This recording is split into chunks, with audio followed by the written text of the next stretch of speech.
अस्सलाम वालेकुम नाजरीन, अगर आपने तुर्की का मशहूर ड्रामा देरेलिस अर्तुगरुल देखा है या देख रहे हैं तो आपको इस ड्रामे में अक्सर एक नाम सुनाई देता है, सफ़ेद दाढ़ी वाले, वाइट बियर्ड्स। ये नाम हर एक को तजस्सुस में ज़रूर डालता है कि ये आखिर कौन लोग थे, क्योंकि इस ड्रामे में ना तो इनकी तारीख़ के बारे में कुछ बताया गया है और ना ही इन लोगों के बारे में कोई ज़्यादा मालूमात हमें इस ड्रामे से मिलती हैं। इसके अलावा तुर्की का एक और मशहूर ड्रामा पाया तख्त सुल्तान अब्दुल हमीद में इनका जिक्र अहद अल-अयार के तौर पे मिलता है और तारीख़ की किताबों में इनको हियत के नाम से भी जाना जाता है। तो आज की वीडियो में हम जानेंगे कि आखिर ये सफ़ेद दाढ़ी वाले लोग कौन लोग थे, इनका बानी कौन था और ये कैसे वजूद में आए, इनका मकसद क्या था और सल्तनत उस्मानिया को खड़ी करने में इनका क्या किरदार था। तो उससे पहले अगर आपने हमारे इस चैनल को सब्सक्राइब नहीं किया तो आपसे गुजारिश है कि हमारे इस चैनल को सब्सक्राइब करें और अगर आपको ये इन्फॉर्मेशन अच्छी लगे तो अपने दोस्तों के साथ ज़रूर शेयर करें।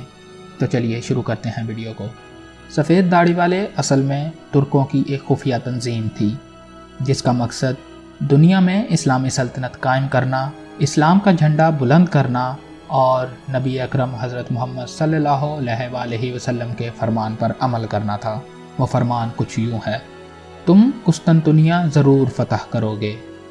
उसका अमीर बेहतरीन अमीर होगा और उसको फ़तह करने वाला लश्कर बेहतरीन लश्कर होगा। और अगर मैं इसको दुनिया की पहली खुफिया तंजीम कहूँ तो शायद मैं गलत नहीं हूँ।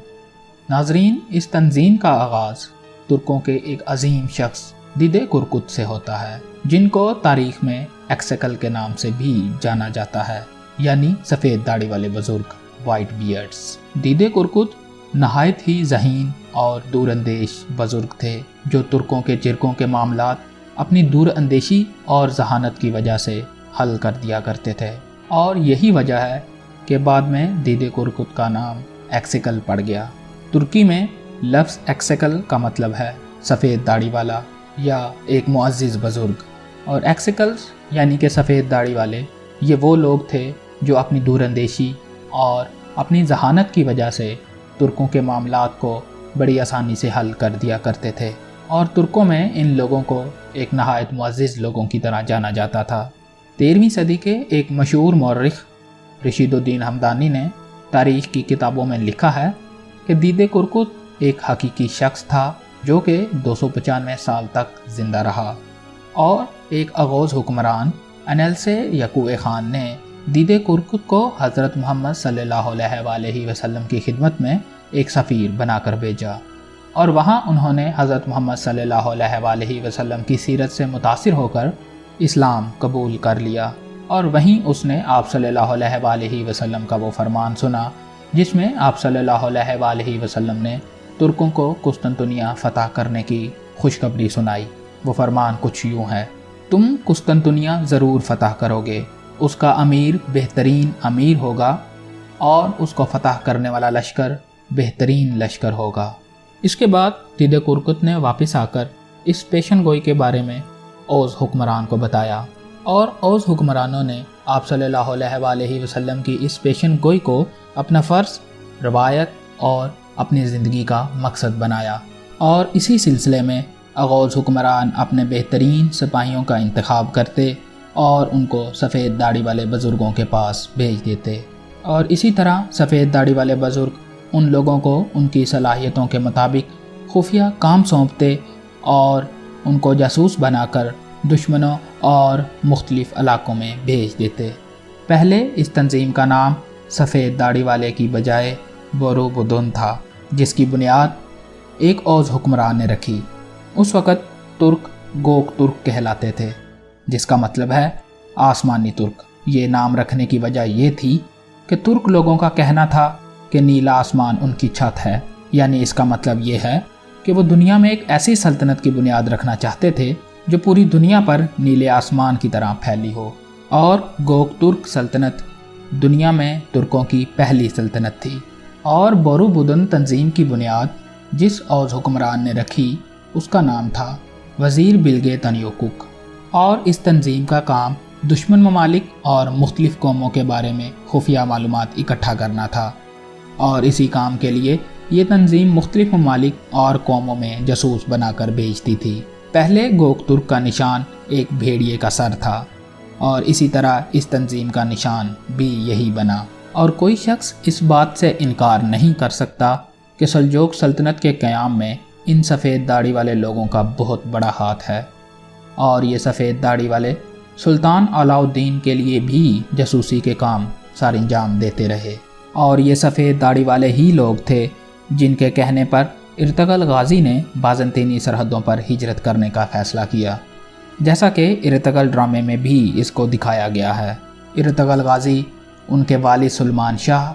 اور ارطغرل غازی کے بیٹے عثمان غازی بھی اس تنظیم کے ممبر رہے، اور بے شک سلطنت عثمانیہ کے قیام میں اس تنظیم کا بہت بڑا عمل دخل ہے،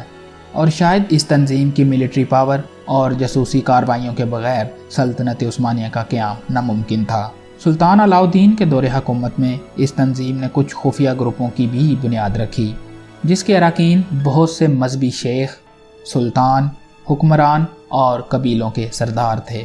اور ان گروپوں میں ایک گروپ کے سربراہ کا نام آہی ایوران تھا، اور ان کے نام پر ہی بعد میں آہی درویشوں کا ایک سلسلہ چلا۔ اور جب 1288 میں ارطغرل غازی کا انتقال ہوا تو ارطغرل غازی کے بیٹے عثمان غازی اس خفیہ تنظیم کے سربراہ بنے، اور ارطغرل غازی کی 4000 مربع میل سلطنت کو 43 سالوں میں بڑھا کر 16000 مربع میل تک پہنچایا۔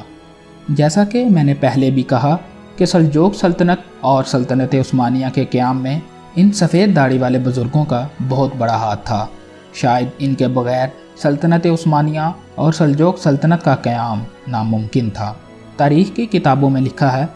کہ ان سفید داڑھی والے بزرگوں کے جاسوس بھیڑیوں کی طرح دشمن میں گھس جاتے اور خفیہ معلومات اکٹھی کرتے۔ ترکوں کی فوج میں 4 قسم کے سپاہی ہوتے تھے۔ پہلے جنگجو، جن کو اکینجی کے نام سے جانا جاتا تھا، ان کا کام ہر جنگ میں دستہ اول میں لڑنا اور ثابت قدم رہنا تھا، اور دوسرے وہ جو جنگوں کی حکمت عملی ترتیب دیتے، ان کو ڈیرلر کہا جاتا تھا، اور تیسرے وہ سپاہی تھے جو احکامات پر عمل کرتے، اور چوتھے وہ جاسوس جو خفیہ معلومات اکٹھی کرتے تھے۔ اب آپ کے ذہن میں یہ سوال ضرور پیدا ہوتا ہوگا کہ یہ سفید داڑھی والے بزرگ کیا آج بھی موجود ہیں؟ کیا ان کا قیام آج بھی اس دنیا میں ہے؟ تو اس کا کوئی پختہ ثبوت موجود نہیں کہ یہ لوگ آج بھی موجود ہیں، لیکن سننے میں آتا ہے کہ یہ لوگ آج بھی اس دنیا میں موجود ہیں۔ عثمانی دور حکومت میں یہ لوگ عمارتوں پر اپنے نشانات لگاتے، اور یہ لوگ خود کو سفید داڑھی والے بھیڑیے کہتے تھے، اور جب سلطان فاتح نے قسطنطنیہ فتح کیا اور آپ صلی اللہ علیہ وسلم کی پیشن گوئی پوری ہوئی تو یہ سفید داڑھی والے لوگ دنیا کی نظر سے اوجھل ہو گئے، کیونکہ سلطنت عثمانیہ اب اتنی طاقتور ہو چکی تھی کہ اب وہ پوری دنیا پر حکومت کر سکے۔ سفید داڑھی والوں کا نشان 3 سرخ ہلالی پرچم تھا، اور 3 ہلالی نشان آپ کو ان ڈراموں میں بھی نظر آیا ہوگا، جیسا کہ دیرلس ارطغرل اور پایا تخت سلطان عبدالحمید۔ اور 1463 میں جب سلطان محمد فاتح نے ایک قلعہ تعمیر کیا، اس کا ڈیزائن بھی اس 3 ہلالی نشان کی طرح ہی تھا۔ کہا جاتا ہے کہ جب غیر مسلموں نے خراساں اور وسطی ایشیا کو فتح کیا تو ان نے ان سفید داڑھی والے بزرگوں کو ڈھونڈ ڈھونڈ کر شہید کر دیا۔ سلطان عبدالحمید نے بھی ایسی ہی خفیہ تنظیم قائم کرنے کی کوشش کی، لیکن وہ ناکام رہے، کیونکہ اس وقت عرب حکمران بھی سلطان کے خلاف سازشوں میں مصروف تھے۔ آج بھی ترک صدر کے محل میں جو 16 گارڈ عثمانی لباس پہنے ہوئے موجود ہیں، وہ ان سفید داڑھی والوں کی یاد دلاتے ہیں۔ ہم امید کرتے ہیں کہ آپ کو یہ ویڈیو پسند آئی ہوگی۔ آپ سب سے گزارش ہے کہ یہ ویڈیو اپنے دوستوں کے ساتھ شیئر کریں، اور اپنی قیمتی رائے سے ہمیں کمنٹ سیکشن میں آگاہ کریں۔ اللہ نگہبان۔